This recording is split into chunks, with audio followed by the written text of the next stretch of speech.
My sister didn't shout. She looked straight at me, calm and confident, and said, "You're too toxic. Get out." The room went quiet. My mom avoided my eyes. My stepdad didn't say a word.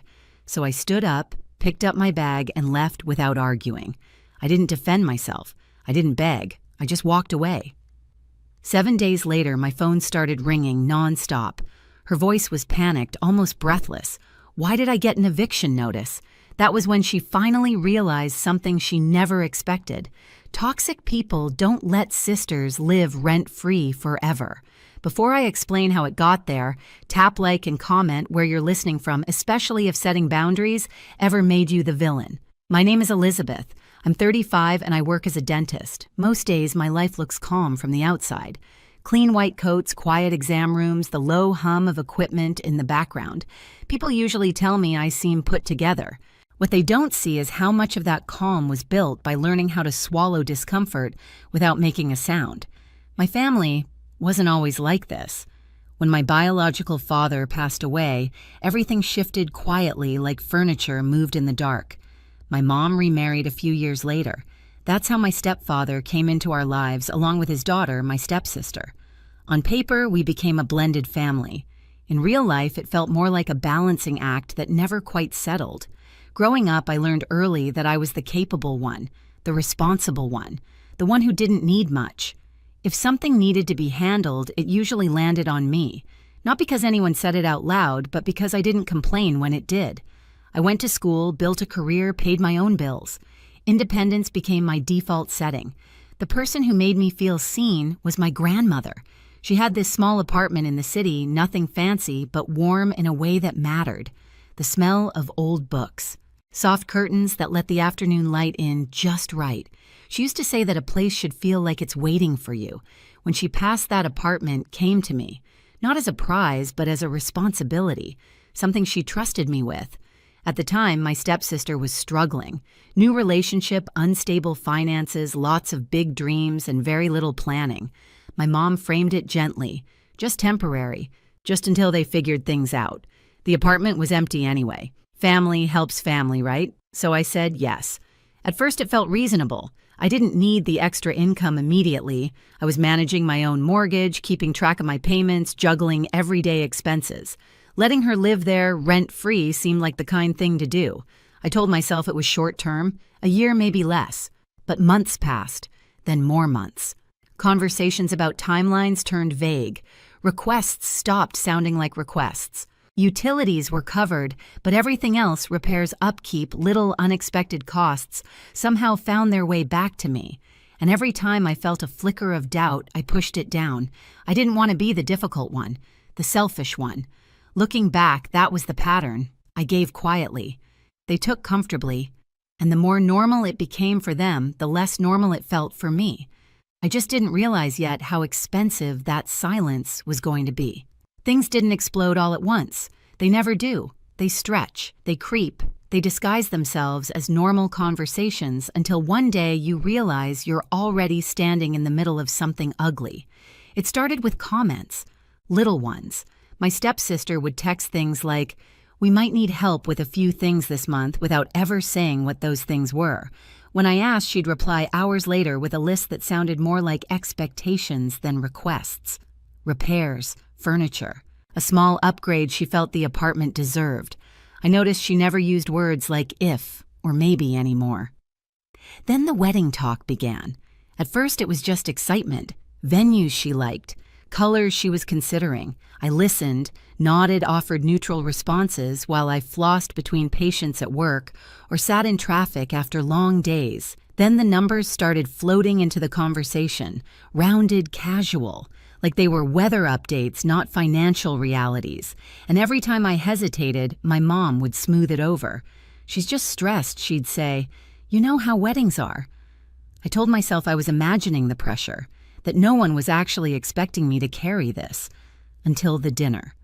My mom invited me over, said it would be nice to all sit together, no agenda, just family. When I walked in, there were extra place settings on the table, people I didn't know, my stepsister's future in-laws. I should have turned around right then. Instead, I smiled and took off my coat. Dinner felt staged. Compliments aimed in my direction. Questions about my work, about how well I was doing. The kind of attention that makes your shoulders tighten because you can feel the ass coming before it arrives. And then it did. My stepsister cleared her throat and launched into the plan. Not just the wedding, but the vision. What it should look like. What it should feel like. What it deserved to be. She talked numbers without blinking. When she finally turned to me, her smile didn't reach her eyes. I said I wanted to help. I said I just couldn't be responsible for everything, that I had limits. That's when the air shifted. She laughed. Not a joke laugh, a dismissive one. Someone across the table made a comment about how easy it must be for me. My stepfather chimed in, reminding me how much family had supported me over the years. My mom stayed quiet. That silence felt louder than anything else. I tried to explain, calmly, carefully. That's when my stepsister leaned back, crossed her arms, and said it. "You're being toxic." The word landed hard, like it had been waiting for the right moment, like it was meant to shut me down, not start a conversation. And when I looked around the table, no one corrected her. No one defended me. In that moment, I understood something with perfect clarity. This wasn't about money. It was about control. And I was done pretending not to see it. I didn't sleep that night. Not because I was angry, but because everything finally made sense, and my brain wouldn't stop replaying it. The smiles, the way the conversation had been steered, the silence that followed when I was labeled the problem. I kept hearing that word in my head over and over like it had rewired the way they saw me. The next morning, I went through my routine on autopilot. Shower, coffee, keys. My reflection in the mirror looked the same, but something underneath had shifted. I wasn't hurt anymore. I was clear. For days, I didn't hear from anyone. No apology, no follow-up, just quiet. The kind of quiet that only exists when people assume you'll come back on your own, when they believe time will soften you into compliance. Instead, I started paying attention. I pulled out my notebook and listed what I'd been covering. Payments here, bills there, small things that added up over time. I wasn't spiraling. I wasn't plotting. I was just being honest with myself for the first time about how long this had been going on, about how normal it had started to feel to give without being asked, and how wrong that was. A few days later, I met with a lawyer I'd known casually for years, someone steady, no drama. We sat across from each other in a quiet office in the city, sunlight hitting the edge of his desk. I explained everything without embellishment.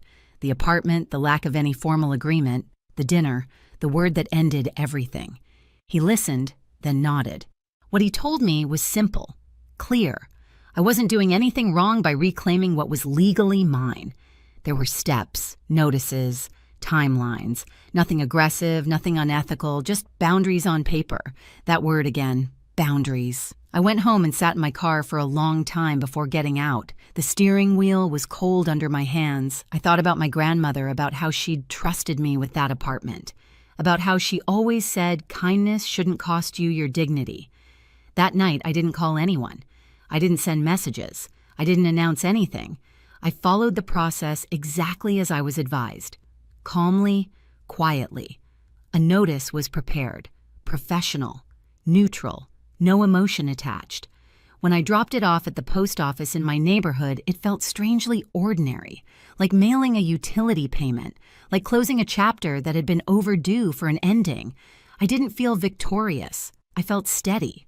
And somewhere in the back of my mind, I knew the silence was about to break. The first call came 3 days later. I was at home, shoes kicked off near the door, reheating leftovers while the city hummed outside my window.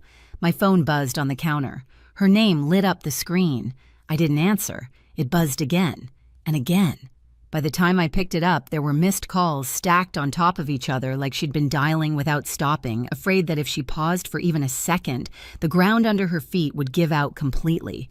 When I finally answered, she didn't say hello. Why did I get an eviction notice? Her voice wasn't sharp anymore. No confidence, no attitude. Just panic, thin and exposed. I could hear someone else in the background talking fast, asking questions. Probably my mom. Maybe my stepfather. Suddenly, I wasn't invisible anymore. I leaned against the kitchen counter and let the silence stretch. "You can't be serious. she went on, her words tumbling over each other. "This has to be some kind of mistake. Mom said you'd calm down. She said you were just emotional." Emotional. That word again. Another attempt to shrink me. "There's no mistake," I said evenly. My voice sounded steady even to me. "You were told the arrangement was temporary. It ended." Her breathing changed. "Faster now. You didn't even warn us," she snapped. "You just did this behind our backs." I almost laughed. Almost. I thought about the dinner table, the way they'd looked at me while waiting for an answer, the way no one had warned me before deciding what I was supposed to give. "I didn't do it behind your back," I said. "I did it without an argument." That seemed to hit harder than yelling would have. The calls didn't stop after that. Messages came in waves. Confusion turned into anger, anger into bargaining. She offered timelines, promises, excuses. At one point, my mom got on the line, her voice tight with forced calm. "This is getting out of hand," she said. "We're family. We can talk this through." I asked her one question. Was I family at that dinner? She didn't answer. That silence told me everything. 2 days later, they showed up at my place. I looked through the peephole before opening the door. My stepsister stood closest, arms crossed, jaw tight. My mom hovered behind her eyes, already glossy. My stepfather stared past them both like he didn't want to be there but didn't know how to step away. I didn't invite them in. My stepsister spoke first. "You embarrassed us," she said. "Do you have any idea how this looks?" I studied her face, the familiar one I'd made excuses for years ago. And suddenly I saw it clearly. This wasn't fear of losing a home. This was fear of losing access. "You told me to get out," I said quietly. "So I did." "That's not what I meant," she snapped. I was upset. "You were comfortable," I replied. "There's a difference." My mom stepped forward. "Honey, she didn't mean it like that. You know how she is. We all say things we regret." I nodded. "And we all live with the consequences of what we say." My stepfather cleared his throat. "Let's be practical," he said. "You don't need the apartment. You're doing fine. Why make this harder than it has to be?" That sentence landed heavier than all the others, because it finally said the quiet part out loud. I looked at him and felt something in me settle completely.